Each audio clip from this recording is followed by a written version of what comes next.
Hi, I'm Ken Sandberg. And I'm Heather Michelle Lawler. Welcome to Campfire Classics, where we try to read those books that look really good on your shelf. A dinosaur.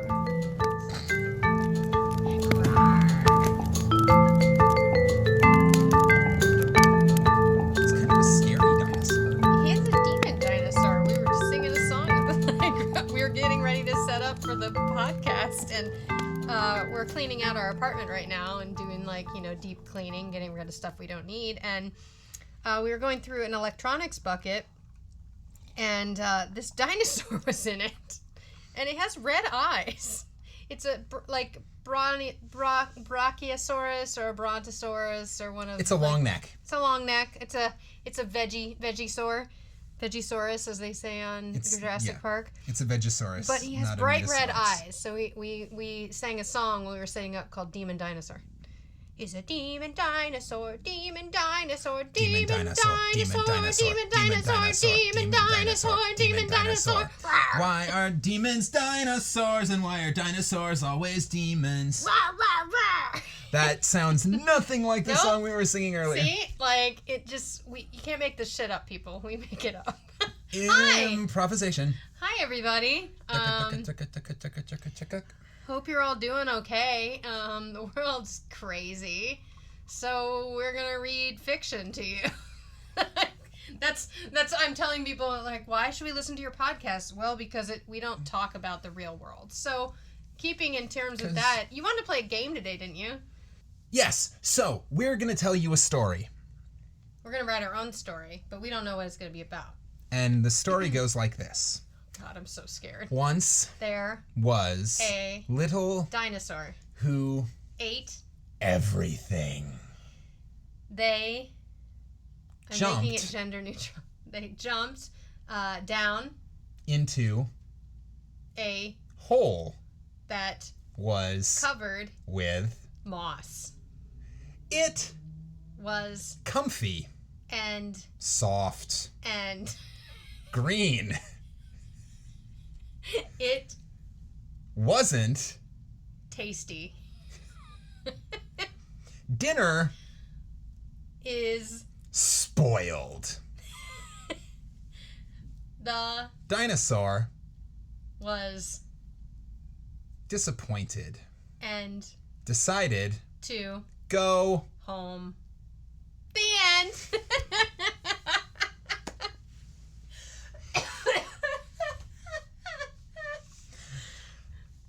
I don't know. Thank you for coming to Campfire Classics, where we tell garbage stories and the world makes no sense. My dinosaurs, it's just in my head now. It's all your fault, young one. Happy dinosaur, happy day. I'm gonna post a picture of this little miniature dinosaur we have found. Great. On the website. So check it out, campfireclassicspodcast.com. Or become a patron and you can see it there. You don't have to hold the dinosaur up to the microphone to take a picture of it. People can't hear it. I'm literally holding it up to the microphone right now so you can say hello. That's where I am mentally. Hello, Campfire Classics fans! This might be our weirdest opener yet. My name's Alan! His name's Alan? I'm a dinosaur. And my name's Alan. And I eat moss. But it's not very good. Clearly. But sometimes it's not very tasty, so I go home disappointed. Hey, you should read me a story so I don't go home disappointed. Okay, Alan, we'll read you a story. Wow, Alan, you sound a lot like Mickey Mouse. At least I don't know what you sound in like. my head you do. Well... Yep, that's me. Alan is going to listen to our story. If you're still here with us, here at Campfire Classics, we read stories out loud. Well, we try to. And that's what we're going to do. I know you said today is kind of a longer story. Yeah, today's story is by an author named Edith Nesbit.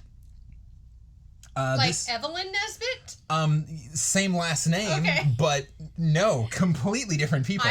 I only know who Evelyn Nesbit is because I'm a musical theater nerd, and I just immediately went to, and now I'm the girl on the swing. Whee! No, same last name, completely different human beings. Although if you go to Wikipedia, if you go to Edith Nesbit's Wikipedia page, there is a disambiguation thing that says, if you are looking for the American performer Evelyn Nesbit, don't be go here. to this page. Don't be here. So no, Edith Nesbit. Edith Nesbit actually first came to my attention because my brother, Craig, recommended we check out a book by her called 5 Children and It. Ew. It is one of her children's stories. And it? It. That I believe is about like 5 kids who go to live out in the country. Like they leave London and go live out in the country, and they find a little sand fairy, basically, in a rock quarry. And it like grants them wishes. So it's a fantasy adventure children's book. Can I have a sand fairy? I'm probably getting details wrong. I haven't actually read the book. I've just read a couple of synopses. Turns out that book, while super interesting, doesn't really fit with what we're trying to do episodically, but Edith's name stuck in my head. And so when Christine Lynn recommended the story Man Size in Marble to me on Facebook. Man Size in Marble? Man Size in Marble. Okay. That was recommended on Facebook, also by Edith Nesbit. That name was stuck in my brain, and so this one goes out to Christine and Craig for first bringing this author yay, to and she's my our attention. First female author Who other isn't than Agatha. So yay, let's represent, ladies. So Edith Nesbit was born in England. She's English author in August of 1858. She's a poet. She's an author. She's most known actually for her children's books, which she published under the name E. Nesbit. She wrote and or collaborated on more than 60 books of children's literature. So really, that's where she's most well known. She was a follower of the Marxist socialist William Morris, and she and her husband, Hubert Bland, were among the founders of the Fabian Society. The Fabian Society is a British socialist organization whose purpose is to advance the principles of democratic socialism via gradualist and reformist effort democracies rather than by revolutionary overthrow. So Bernie Sanders would have probably been up in that shit. Would have been up in that shit. All right. This organization was founded 136 years ago in 1884. It is still active today. Sweet. Yeah. How are they doing, Brexit? Their son, Hubert and Edith's son, Fabian, was named after the society they founded. That's awesome. They also jointly edited. I hope he's a frickin' right-wing Republican. I don't. Don't wish that on anybody. I don't wish that on anybody, and anybody Also, who he's is, not a Republican. They're British. Yeah, that side, right wing. Yeah. Right wing. No, cut all that out. So the husband and wife team also edited the society's journal Today. Today is the name of the journal. Oh, not they still edit it today. Damn, they they're would old be as very fuck. old. Apparently being a democratic socialist makes you live for a long ass time. Nesbit and Bland also dallied briefly with the Social Democratic Federation, but rejected it because they were too radical and revolutionary. This was an organization that wanted the same things, but was much more aggressive and sort of militant about it. Yeah. Nesbit was an active lecturer and a prolific writer on socialism during the 1880s. She also wrote with her husband under the name Fabian Bland, so their son's name was their joint pen name. Although, as her success as a children's author grew, she stopped writing quite so much political, socioeconomic stuff and started focusing more and more on children's literature. Oh, it's like Adam Sandler. He went from being just like Adam Sandler. I'm saying he went from being Billy Madison and Happy Gilmore, like beating the shit out of people and like harassing women, to now making movies. He like has straight up said he makes movies that his children can see. Uncut gems, where he's a drug dealer. Well, I mean, now they're grown up, but like look back like 10 years ago, what he was making. He was making like Grown Ups and like movies that his kids can watch. Yeah. So yeah, artists do that. They're like, well, now I got to make stuff that my kids can enjoy. Yeah. And then when they grow up, I can go back to making some offensive, political, controversial, amazing stuff. Edith died relatively young. She was 65. Because she was an avid smoker. Don't smoke, kids. Yeah, It's not worth it. Yeah. No matter how cool you look, and you do look cool. No, you don't. As someone who has had the occasional cigarette while drinking and has, you know, it happens, but don't smoke. I have never been a smoker. Yeah. Now, get edibles and have all the weed you want in your life. Don't smoke cigarettes. Yes. Tobacco bad.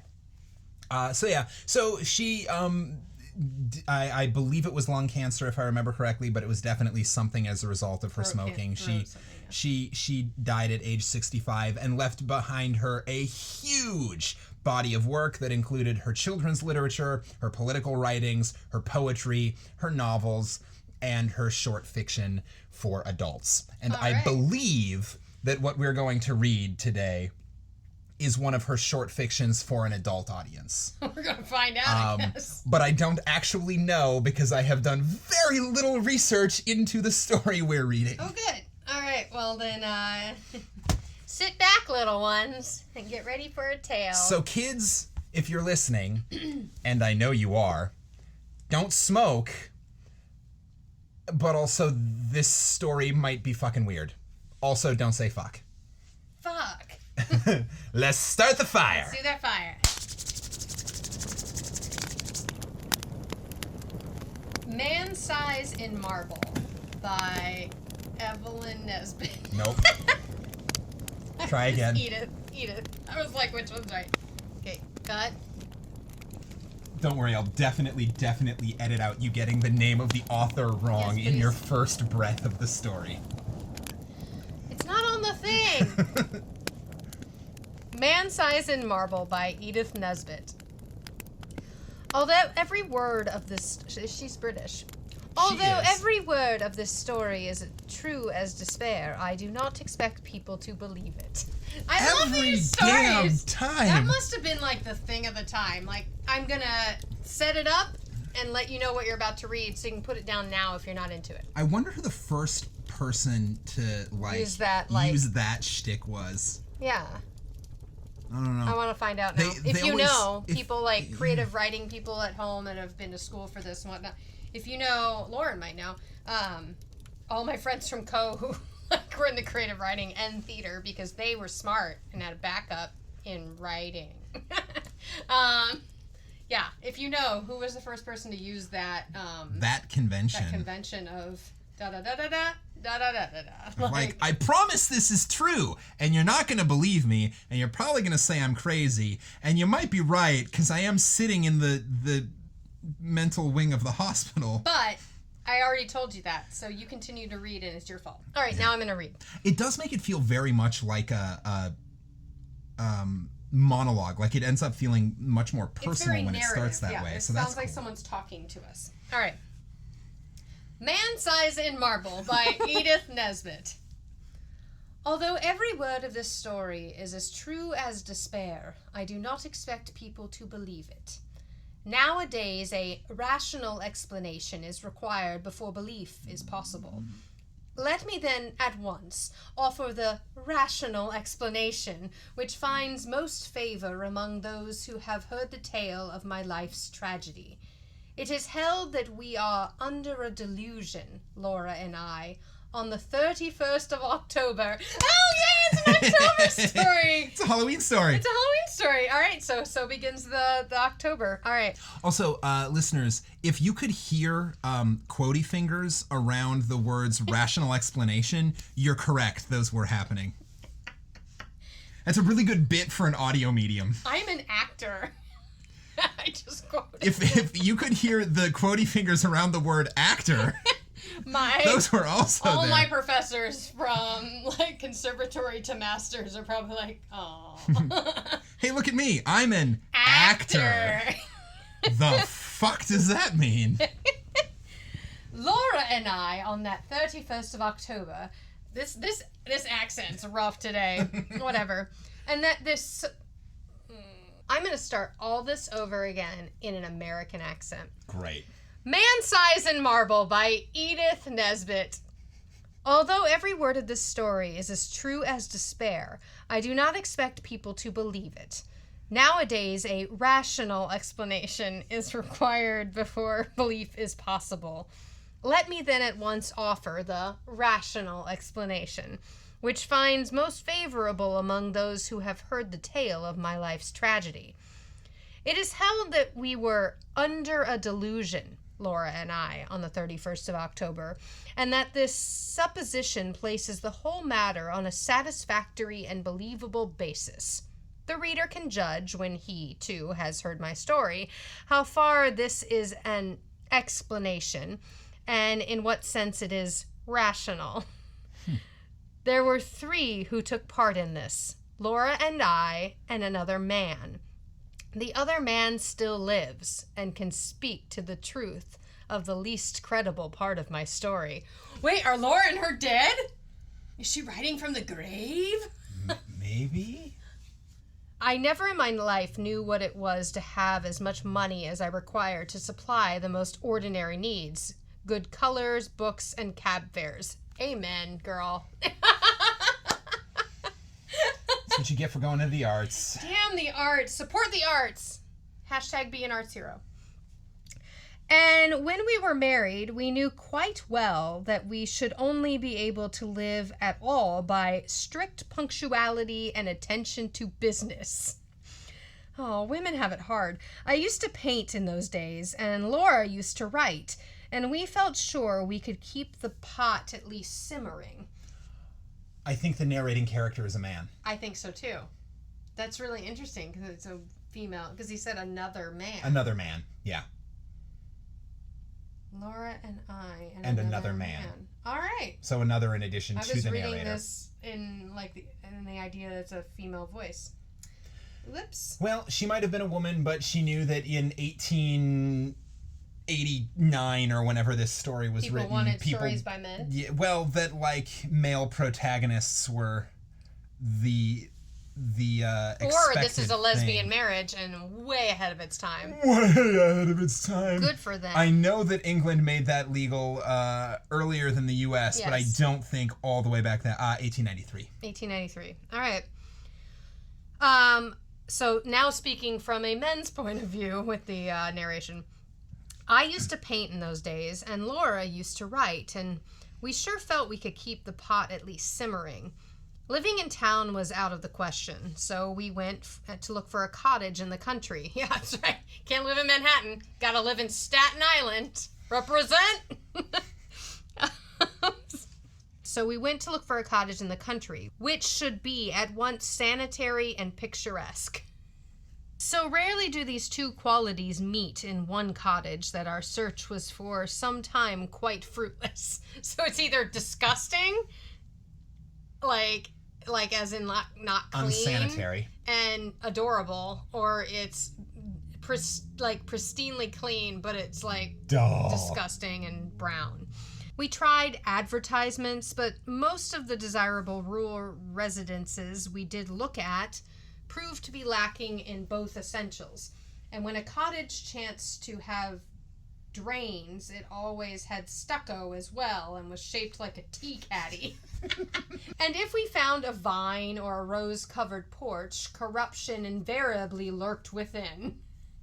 Our minds got so befogged by the eloquence of house agents and the rival disadvantages of the fever traps and outages of beauty which we had seen and scorned, that I very much doubt whether either of us, on our wedding morning, knew the difference between a house and a haystack. But when we got away from friends and house agents on our honeymoon, our wits grew clear again, and we knew a pretty cottage when at last we saw one. It was at Brenzett? not Brexit, Brexit, a little village set on a hill over against the southern marshes.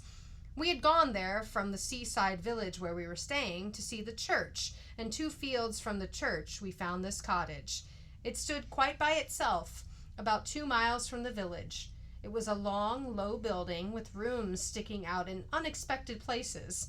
There was a bit of stonework, ivy-covered and moss-grown. Moss! It ties into our story. Alan, do you like the moss? Yeah, I like Yeah, this I like place. it. See? Alan's listening. Yeah, I like this place. It was good. I did hold him up to the You don't have to microphone. hold him up to the microphone. I'm used to being seen when I do my theater, and now no one can see me. Except you. Yeah, I like the moss. It's really good. What the hell? There was a bit of stonework, ivy covered and moss grown. Just 2 rooms. All that was left of a big house that had once stood there. And round this stonework the house had grown up. Stripped of its roses and jasmine, it would have been hideous. As it stood, it was charming, and after a brief examination, we took it. It was absurdly cheap.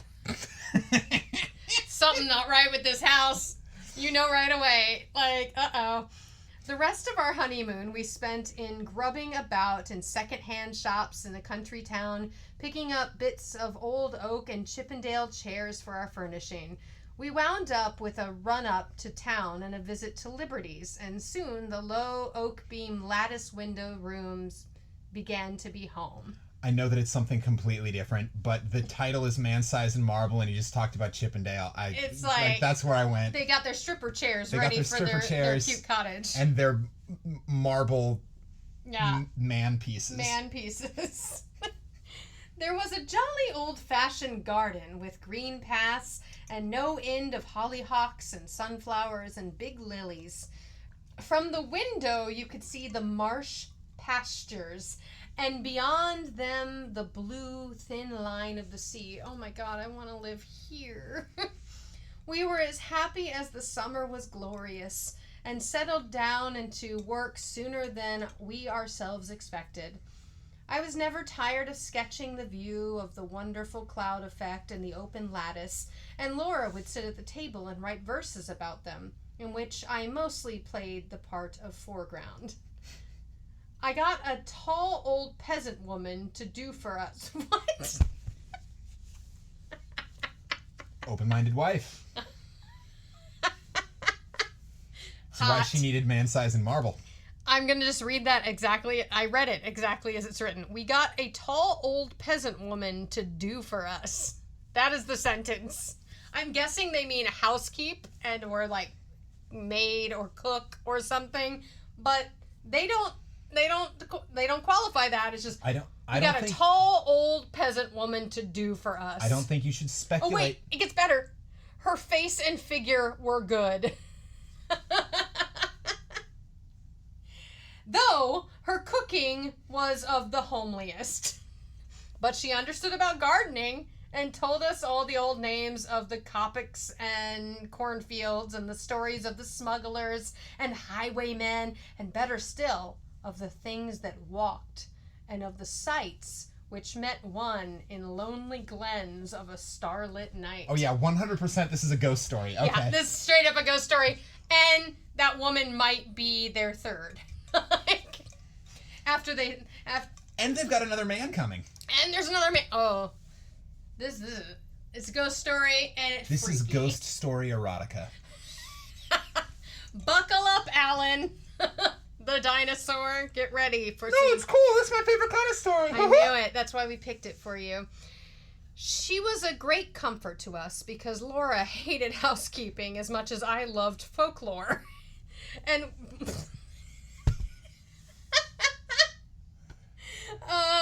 This is full of fabulous sentences. it really is. Because Laura hated housekeeping as much as I loved folklore, and we soon came to leave all the domestic business to Mrs. Dorman, and to use her legends in little magazine stories, which brought in a jingling guinea. Oh, so Laura wrote about these like folklore stories. That's fun. And either sold them for money Or they have a guinea pig, a jingling guinea pig. We had 3 months of married happiness and did not have a single quarrel. One October evening, I had been down to smoke a pipe with the doctor, our only neighbor. That's a good neighbor to have. A pleasant young Irish man. Oh, good. It's an Irish doctor. Laura had stayed at home to finish a comic sketch of a village episode for the Monthly Marplot. The Monthly Marplot. That's what it's called. I left her laughing over her own jokes and came in to find her a crumpling heap of pale muslin weeping on the window seat. Oh, shit. What just happened? That's a turnaround. Fuck, I wasn't ready for that. Good heavens, my darling, what's the matter? I cried, taking her in my arms. She leaned her little dark head against my shoulder and went on crying. I had never seen her cry before. We had always been so happy, you see, and I felt for sure some frightful misfortune had happened. What is the matter? Do speak. It's Mrs. Dorman, she sobbed. What has she done? I inquired, immensely relieved. She says she must go before the end of the month, and she says her niece is ill. She's gone down to see her now, but I don't believe that's the reason, because her niece is always ill. I believe someone has been setting her against us. Her manner was so queer. Never mind, pussy, I said.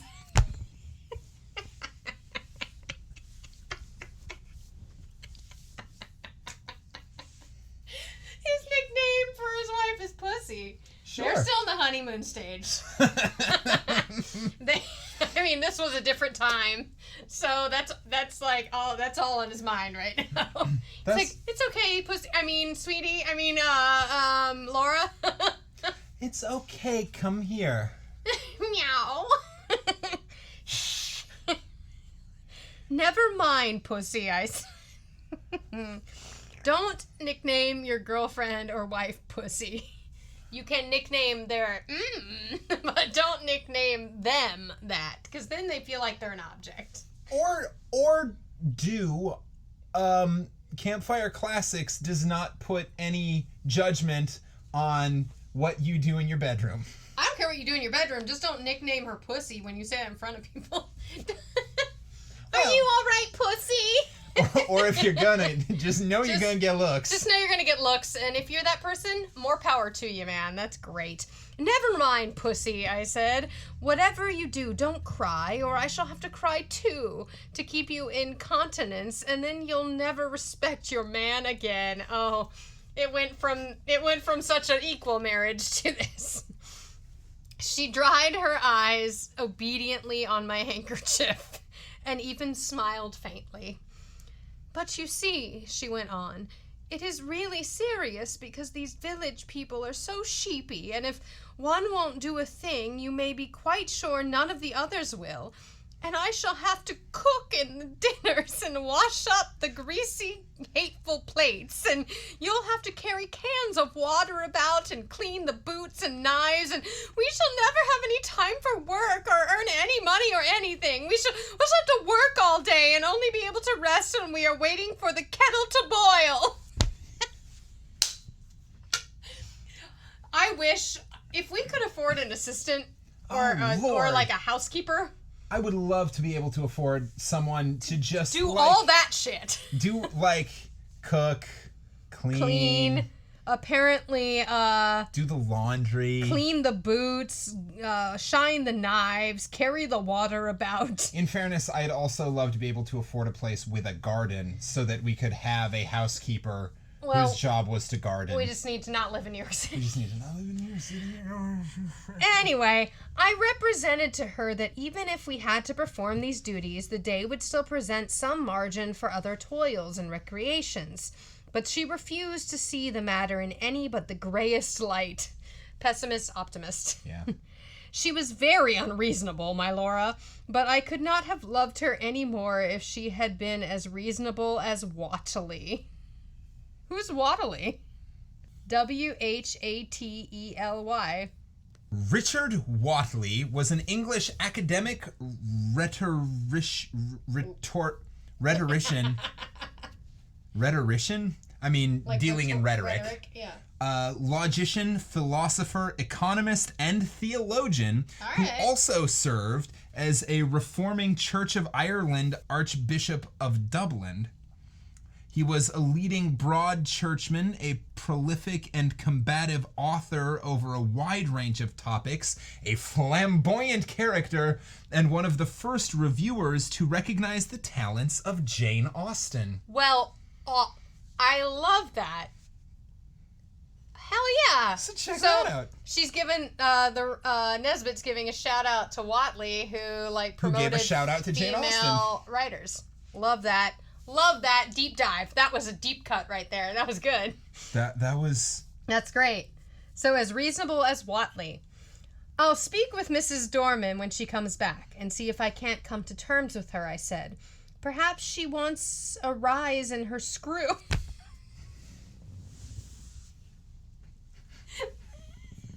That's what he says.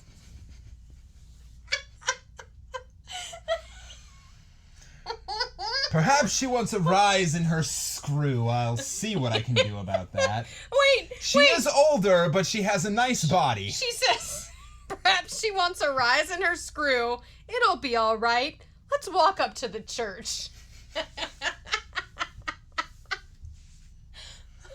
I'm guessing that means perhaps she wants a raise in her salary. I assume. But rise in her screw is a very strange way to put that I've never heard. Perhaps she wants a rise in her screw. It will be all right. Let's walk up to the church. The church was a large and lonely one, and we loved to go there, especially upon bright nights. The path skirted a wood, cut through it once, and ran along the crest of the hill through 2 meadows and round the churchyard wall, over which the old yews loomed in black masses of shadow. This path, which was partly paved, was called the Beerbalk. The Beerbalk? It's B-I-E-R -B-A-L-K. Beerbalk. A church road. Oh. Was partly paved. Was a called church road for funerals. Oh, okay. The beer is... The Beerbalk. Yeah. It was called the Beerbalk, for it had been the way of which the corpses had been carried to burial. Sometimes you just gotta keep reading. Moral of the story. Had been carried to burial. Just keep reading. The churchyard was rich. Yeah, I like that movie. Just keep reading. The churchyard was richly tread and was shaded by great elms which stood just outside the stretch where their majestic arms in benediction over the happy dead. So now they're in a frickin' graveyard. A large low porch let one into the building by a Norman doorway and a heavy oak door studded with iron. Inside, the arches rose into darkness, and between them the reticulated windows which stood out white in the moonlight. In the chancel, I know that's a church thingy. The chancel, it's not up where they do the service. Recovering Catholic here.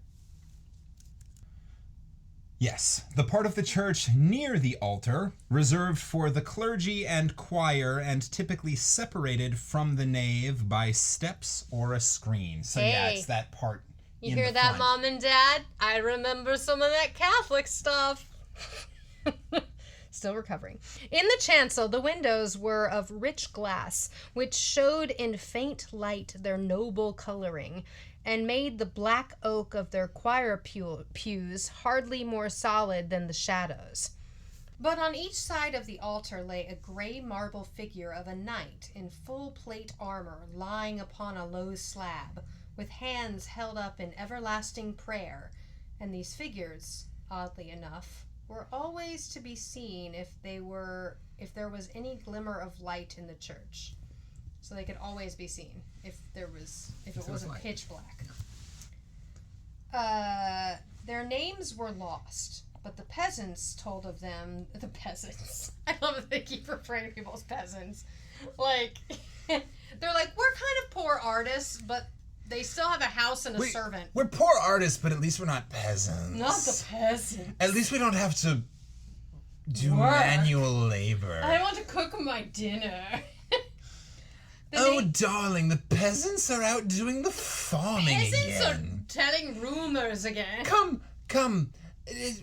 Read me your comic strip.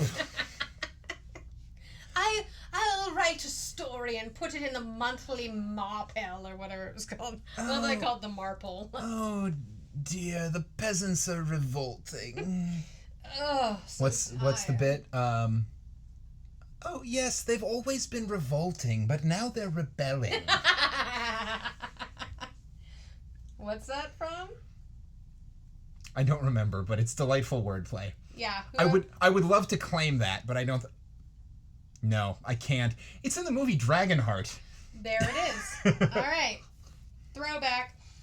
Blah, blah, blah. But the peasants told of them that they had been fierce and wicked men, martyrs by land and sea, who had been the scourge of their time and had been guilty of deeds so foul that the house they had lived in, the big house, by the way, that had stood on the site of our cottage, had been stricken by lightning and the vengeance of heaven. We've played this game before. Wow! That is dark as hell. It is, but it's also, that's what happened in the Lovecraft guy, story. Yeah. The house was struck by lightning. Yep, and the kid wanted to sleep in the grave. All right, well, here we go. But for all that, the gold of their heirs had bought them a place in the church.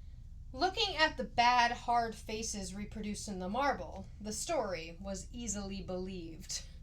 The church looked at its best and weirdest on the night, for the shadows of the yew trees fell upon the windows, upon the floor of the nave, and touched the pillars with tattered shade.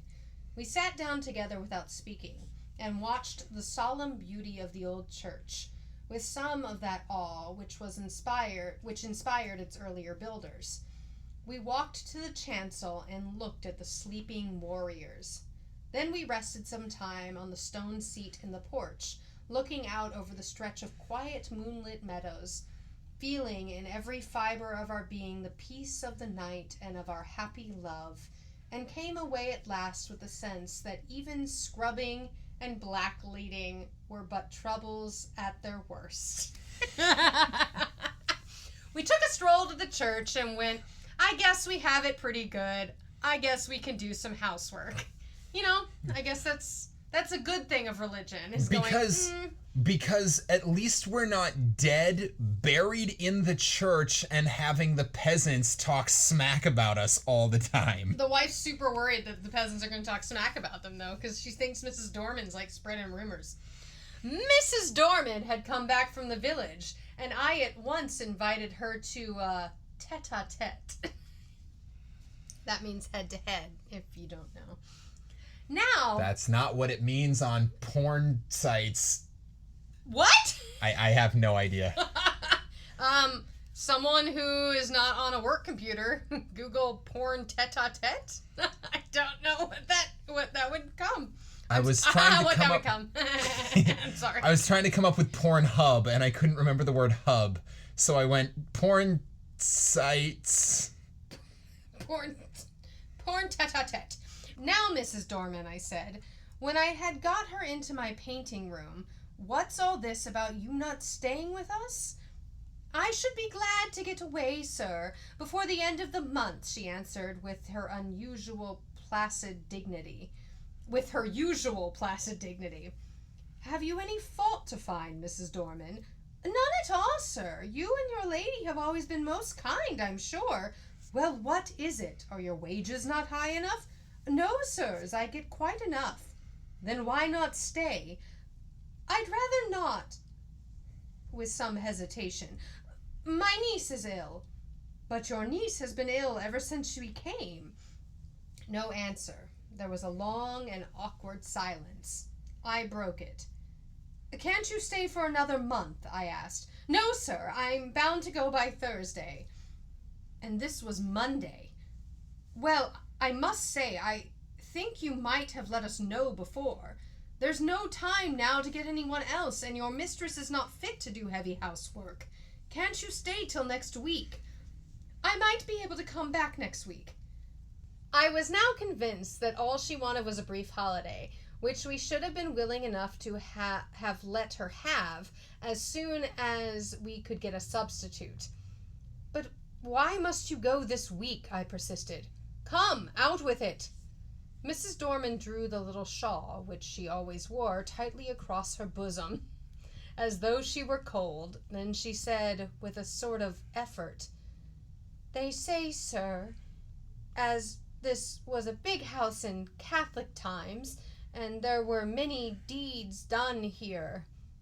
The nature of the deeds might be vaguely inferred from the inflection of Mrs. Dorman's voice, which was enough to make one's blood run cold. I was glad that Laura was not in the room. She was always nervous, as highly strung natures are, and I felt that these tales about her house, told by this old peasant woman with her impressive manner and contagious credulity, that's the word, with her impressive manner and contagious credulity, might have made our home less dear to my wife. "Tell me all about them, Mrs. Dorman," I said. "You needn't mind about telling me. I'm not like the young people who make fun of such things." This guy's got some, he does have, this narrator has some serious judgment. Like, he's like, nervous women are always like this, and young people are always doing this, and the peasants. Well, let me tell you about the peasants. Must be nice to be a rich white guy in the 1890s. He's middle class white guy in the 1890s. Yeah, I suppose. Not rich white guy, but middle class. Yeah. Able to have middle class white guy artist. Yeah.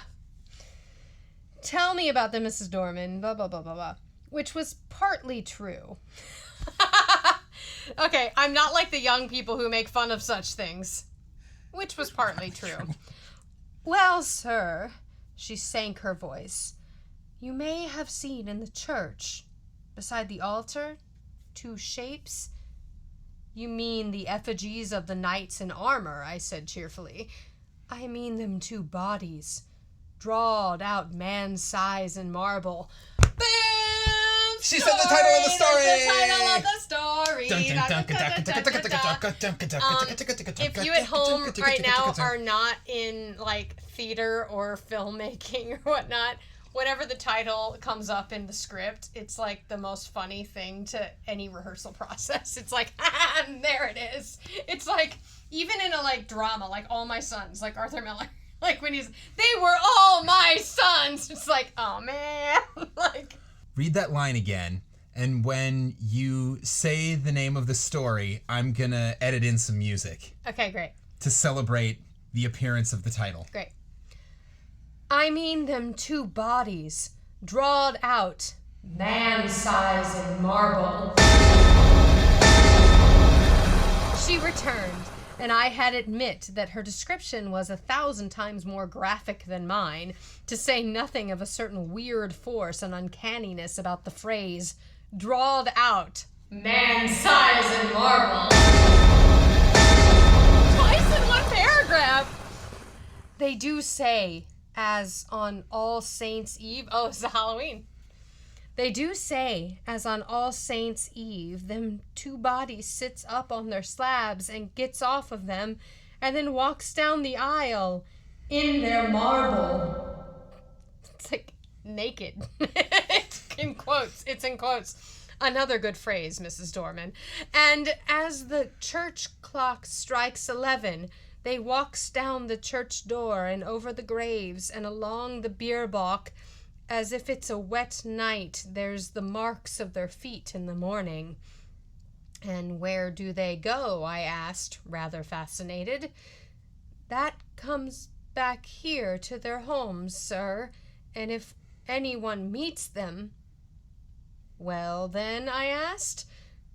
But no, not another word could I get from her, save that her niece was ill and she must go. After that I had heard I scorned to discuss the niece, and tried to get from Mrs. Dorman more details of the legend. I could get nothing but warnings. "Whatever you do, sir, lock the door early on All Saints' Eve, and make the cross sign over the doorstep and on the windows." "But has anyone ever seen these things?" I persisted. "That's not for me to say. I know what I know, sir. Well, who was here last year? No one, sir. The lady as owned the house only stayed here in the summer, and she always went to London a full month afore the night. And I'm sorry to inconvenience you and your lady, but my niece is ill, and I must go on Thursday. I could have shaken her for her absurd reiteration of that obvious fiction after she had told me her real reasons. She was determined to go, nor could our united entreaties move her in the least. I did not tell Laura the legend of the shapes that walked in their marble, partly because a legend concerning our house might perhaps trouble my wife, and partly, I think, from some more occult reason. This was not quite the same to me as any other story, and I did not want to talk about it till the day was over. I had very soon ceased to think of the legend, however. I was painting a portrait of Laura against the lattice window, and I could not think of much else. I had got a splendid background of yellow and gray sunset, and was working away with enthusiasm on her face. On Thursday, Mrs. Dorman went. She relented at parting, so far as to say, "Don't you put yourself about too much, ma'am, and if there's any little thing I can do next week, I'm sure I shan't mind." From which I inferred that she wished to come back to us after Halloween. Up to the last, she adhered to the fiction of the niece with a touching fidelity. Thursday passed off pretty well. Laura showed marked ability in the matter of steak and potatoes. If you're gonna do steak and potatoes, what else do you need? I mean, like, let's be real. Legit. Like, that's pretty much what British people eat. Steak and potatoes, add asparagus Add some sort of greenery, or yeah. green beans Or a or salad. broccoli or something, and you're that's fine. Yeah, matter of steak and potatoes, and I confess that my knives and the plates, which I insisted upon washing, were better done than I had dared to expect. The man washed his first plate. I'm so proud of him. And apparently did it well. Apparently it was beautiful. Friday came. It is about what happened on that Friday that is written. Friday came. Okay. That's what this story's really about. Yeah. All of this other shit, other just shit ignore was it. Just letting you know what's up. I wonder if I should have believed it, if anyone had told it to me. I will write the story of it as quickly and plainly as I can. Haven't been quick and plain thus far, No, but... you gotta like build it up. Everything that happened on that day is burnt into my brain. I shall not forget anything or leave anything out. I got up early, I remember, and lighted the kitchen fire, and had just achieved a smoky success when my little wife came running down, as sunny and sweet as the clear October morning itself. We prepared breakfast together and found it very good fun. It is fun to cook. The housework was done soon, and when brushes and brooms and pails were quiet again, the house was still indeed. It is wonderful what a difference one makes in a house. We really missed Mrs. Dorman, quite apart from considerations concerning pots and pans. We spent the day in dusting our books and putting them straight, and dined gaily on cold steak and coffee. That's an interesting... Cold steak and coffee. It's like steak sandwich and coffee. If they made eggs, they could have had steak and eggs for breakfast with coffee, and that would have been banging. Yeah. Laura, Yeah, I like steak and eggs. Steak and eggs is really tasty, huh? good. Alan, you're a vegetarian. I'm an omnivore. That's what I meant. A vegetarian. Omnivore. Nope, we're omnivores. Omnivores eat everything. Are they? No, they're not. I was like, what? No, most of my people aren't omnivores, but I'm special, huh? I hate everything that's happening. Demon Dinosaur. Laura was, if possible, brighter and gayer and sweeter than usual, and I began to think that a little domestic toil was really good for her. Oh, shit. This is how the 50s happened. We had never been so merry since we were married, And the walk we had that afternoon was, I think, the happiest time of all my life. When we had watched the deep scarlet clouds slowly pale into leaden gray against a pale green sky, and saw the white mists curl up along the hedgerows in the distant marsh, we came back to the house silently, hand in hand. "You are sad, my darling," I said, half jesting, as we sat down together in our little parlor. I expected a disclaimer, for my own silence had been the silence to complete happiness. To my surprise, she said, "Yes, I think I am sad. Or rather, I am uneasy. I don't think I'm very well. I had shivered 3 or 4 times since we came in, and it's not cold, is it?" "No," I said, and hoped it was not a chill caught from the treacherous mists that rolled up from the marshes in the dying light. Dun dun dun. "No," she said. She did not think so. Then, after a silence, she spoke suddenly. "Do you ever have presentiments of evil?" Oh, shit. That's never a good sentence to say to someone after a particular long silence. Nope. "No." That's bad news. Yeah. "No," I said, smiling, "and I shouldn't believe in them if I had." "I do," she went on. "The night my father died, I knew it, though he was right away in the north of Scotland." I did not answer in words. She sat looking at the fire for some time in silence, gently stroking my hand. At last she sprang up, came behind me, and, drawing my head back, kissed me. "There, it's over now," she said. "What a baby I am. Come, light the candles, and we'll have some of these new Rubinstein duets." And we spent a happy hour or 2 at the piano. Whoa. Oh, God, they play piano, too? Yeah, I mean, this house sounds like our house. That's what we did this morning. This morning we sang the entire score of Joseph and the Amazing Technicolor Dreamcoat. At about 10:30, I began to long for the good-night pipe, but Laura looked so white that I felt it would be brutal for me to fill our sitting room with the fumes of strong Cavendish. Oh no, he's gonna go outside. He's gonna unlock the doors. Dumb. Don't do it, my dude. Don't smoke. What did we just say? Don't smoke. Smoking kills. Smoking kills. Here we go. Strong Cavendish. "I'll take my pipe outside," I said. No. "Let me come too." "No, sweetheart, not tonight. You're much too tired. I shan't be long. Get to bed, or I shall have an invalid to nurse tomorrow as well as the boots to clean." I kissed her and was turning to go when she flung her arms around my neck and held me as if she'd never let me go again. I stroked her hair. "Come, pussy, you're overtired. The housework has been too much for you." She loosened her clasp a little and drew a deep breath, just like the one you just took. Does it make it harder for a pussy to come if it's overtired? Ba-da-ching. Oh no. Sorry, Mom and Dad. And but really, I'm not that is a sorry. good question. I'm not sorry, anyone. I'm not sorry either. If you've gotten this far in the podcast, then you're welcome. She loosened her clasp a little and drew a deep breath. "No, we've been very happy today, Jack." Oh, we finally know his name. Jack. "We've been very happy today, Of course Jack." his name's fucking John. Jack. Well, Jack, as Oscar Wilde points out in that's right. Importance of Being Earnest, Jack is a famous domesticity of John. So if your name is Jack, odds are your name is actually John. Of course, this dude's name is John. "We've been very happy today, Jack, haven't we? Don't stay out too long." "I won't, my dearie."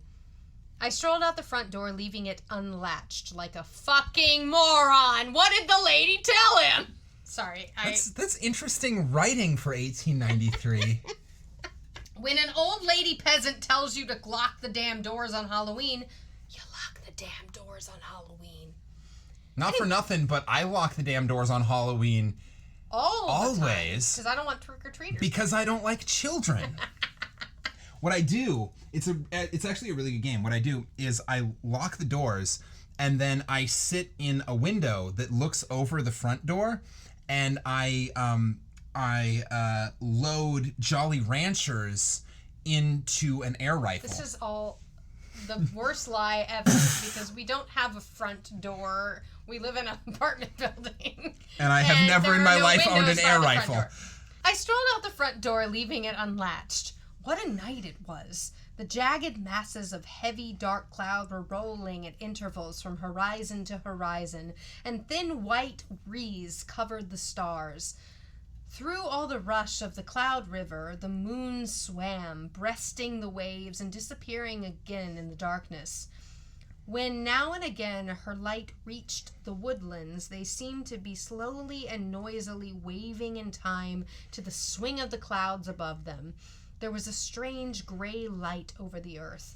The fields had the shadowy bloom over them, which only comes from the marriage of dew and moonshine, or frost and starlight.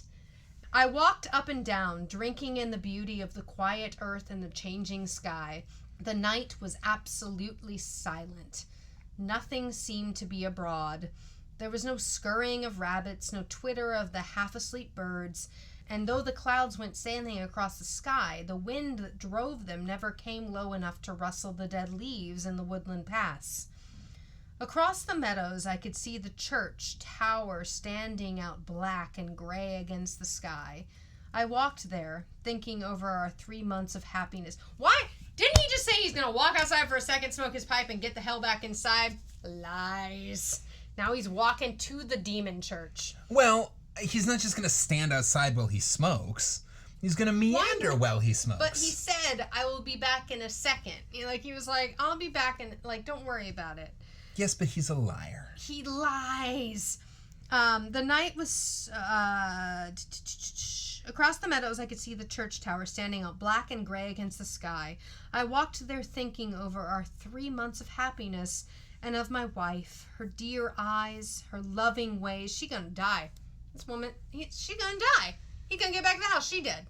Because he left her there. Because he left her alone. Yep. Because he left her alone with the door unlocked. With the door unlocked. Oh, my little girl, my own little girl, what a vision came then of a long, glad life for you and me together. I heard a bell beat from the church. 11 already. I turned to go in, but the night held me. I could not go back into our little warm room yet. I would go up to the church. I felt vaguely that it would be good to carry my love and thankfulness to the sanctuary whither so many loads of sorrow and gladness had been borne by the men and women of the dead years. I looked at the low window as I went by. Laura was half lying on her chair in front of the fire. I could not see her face, only her little head showed dark against the pale blue wall. She was quite still, asleep no doubt. My heart reached out to her as I went on. There must be a God, I thought, and a God who was good. How otherwise could anything so sweet and dear have ever been imagined? Oh, he loves her so much. So sweet. I walked slowly along the edge of the wood. A sound broke the stillness of the night. It was a rustling in the wood. I stopped and listened. The sound stopped too. I went on, and now distinctly heard another step than mine answer mine like an echo. It was a poacher or a wood stealer, most likely, for these were not unknown in our Arcadian neighborhood. But whoever it was, he was a fool not to step more lightly. I turned into the wood, and now the footsteps seemed to come from the path I had just left. It must be an echo, I thought. The wood looked perfect in the moonlight. The large dying ferns and the brushwood showed where through thinning foliage the pale light came down. The tree trunks stood like Gothic columns all around me. They reminded me of the church, and I turned into the beer balk and passed through the corpse gate between the graves to the low porch. I paused for a moment on the stone seat where Laura and I had watched the fading landscape. Then I noticed the door of the church was open, and I blamed myself for having left it unlatched the other night. Nope. We were the only people who ever cared to come to the church except on Sundays, and I was vexed to think that through our carelessness the damp autumn airs had a chance of getting in and injuring the old fabric. I went in. It will seem strange, perhaps, that I should have gone halfway up the aisle before I remembered, with a sudden chill, followed by a sudden rush of self-contempt, that this was the very day and hour when, according to tradition, the shapes drawed out, man size and marble, began to walk. Yes, it is strange that you took that long to remember, because your wife literally said like 5 minutes ago That she had a forbearing she had feeling, a presentiment of death, evil. Of death. Like, the last time she felt it was when her father died when he was in Scotland. Oh, Alan doesn't like you very much right now. Jack John, you fucked up. All right. Having thus remembered the legend, and remembered it with a shiver of which I was ashamed, I could not do otherwise than walk up towards the altar just to look at the figures. As I said to myself, really, what I wanted was to assure myself, first, that I did not believe the legend, and secondly, that it was not true. I was rather glad that I had come. I thought now I could tell Mrs. Dorman how vain her fancies were, and how peacefully the marble figures slept on through the ghastly hour. With my hands in my pockets, I passed up the aisle. In the gray, dim light, the eastern end of the church looked larger than usual, and the arches above the 2 tombs looked larger too. The moon came out and showed me the reason. I stopped short. My heart gave a leap that nearly choked me, and then sank, sickeningly. The bodies drawn out man-size were gone, and their marble slabs lay wide and bare in the vague moonlight that slanted through the east window. Oh, shit. Were they really gone? Or was I mad? Clenching my nerves, I stooped and passed my hand over the smooth slabs and felt their flat, unbroken surface. Had someone taken the things away? Was it some vile practical joke? I would make sure anyway. In an instant, I had made a torch of newspaper, which happened to be in my pocket, and lighting it, held it above my head. Its yellow glare illuminated the dark arches and those slabs. The figures were gone, and I was alone in the church. Or was I alone? Look behind you. And then a horror seized me. Not a whore. I tried to say horror. And then a horror seized me. I wasn't alone. It was Mrs. Dorman. And then a horror seized me, a horror indefinable and indescribable, an overwhelming certainty of supreme and accomplished calamity. I flung down the torch and tore along the aisle and out through the porch, biting my lips as I ran to keep myself from shrieking aloud. Oh, was I mad? Or what was this that possessed me? I leaped the churchyard wall and took the straight cut across the fields, led by the light from our windows. Just as I got over the first stile, a dark figure seemed to spring out of the ground. Mad still with the certainty of misfortune, I made for the thing that stood in my path, shouting, "Get out of the way, can't you?" But my push met with a more vigorous resistance than I had expected. My arms were caught just above the elbows and held in a vice, and the raw-boned Irish doctor actually shook me. The neighbor. The neighbor is the other man. Yep. "Would ye?" he cried in his own unmistakable accents. "Would ye, then? Let me go, you fool," I gasped. "The marble figures have gone from the church. I tell you, they've gone." He broke into a ringing laugh. "I'll have to give ye a draft tomorrow. I see. You've been smoking too much and listening to old wives' tales." I can do this because I'm Irish. Oh, man. "I tell you, I've seen the bare slabs." "Well, come back with me. I'm going up to old Palmer's. His daughter's ill. We'll look at the church and let me see the bare slabs." "You go if you like," I said, a little less frantic for his laughter. "I'm going home to my wife." "Rubbish, man," said he. "Do you think I'll permit that? Are you to go saying all your life that you'd seen solid marble endowed with vitality, And me to go all me life saying you were a coward? No, sir, ye shan't do it. The night air, a human voice, and I think all the physical contact with this 6 feet solid common sense brought me back a little to my ordinary self. And the word coward was a mental shower bath. Come on then, I said sullenly. Perhaps you're right. He still had my arm tightly. We got over the stile and back to the church. All was still as death. The place smelt very damp and earthly. We walked up the aisle. I am not ashamed to confess that I shut my eyes. I knew the figures were not there. I heard Kelly strike a match. Of course, his last name's Kelly. Or first name. Here they are, you see, right enough. You've been dreaming or drinking, asking your pardon for the imputation. I opened my eyes. By Kelly's inspiring vesta, I saw 2 shapes lying in their marble on their slabs. I drew a deep breath and caught his hand. I'm awfully indebted to you, I said. It must have been some trick of the light, or I must have been working rather hard. Perhaps that's it. Do you know, I was quite convinced they were gone. I'm aware of that, he answered rather grimly. Ye have to be careful of that brain of yours, me friend, I assure ye. He was leaning over and looking at the right-hand figure, whose stony face had the most villainous and deadly an expression. By Jove, he said, something has been afoot here. This hand is broken. Oh my God. And so it was. Laura fought back. I was certain that it had been perfect the last time Laura and I had been here.